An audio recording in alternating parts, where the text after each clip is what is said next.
अस्सलाम वालेकुम नाज़रीन ते ख़बर शामिल कंदा हलूं पार्टे खां रिपोर्टर फिदा हुसैन शेख।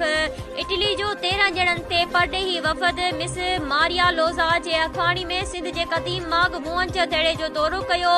इटली जो परॾेही वफ़द मोहन जे दड़े जे मुख़्तलिफ़ एरियाज़ डीके एरिया HR स्टोफबाग रेथबाथ म्यूज़ियम ऐं ॿिया आसार घुमी ॾिठा। उन मौक़े ते इटली जे परॾेही वफ़द जी अॻवानी कंदड़ मिस मारिया लोज़ा जो चवणु हो त मोहन जो दड़ो असीम ऐं क़दीमी तहज़ीबी विरसो आहे।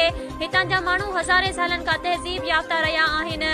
उन जो अंदाज़ो ई शानदार तहज़ीब जा आसार ॾिसी लॻाए सघिजे थो।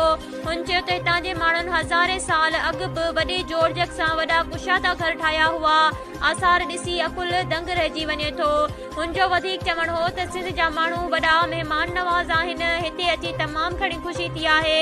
परॾेही वफ़द जे सिक्योरिटी तमामु सख़्तु कई वई हुई। जॾहिं त मोहन जे दड़े ते प्राइवेट गाइड इरशाद सोलंकी मोहन जे दड़े जे मुतालिक़ ब्रीफिंग बि ॾिनी।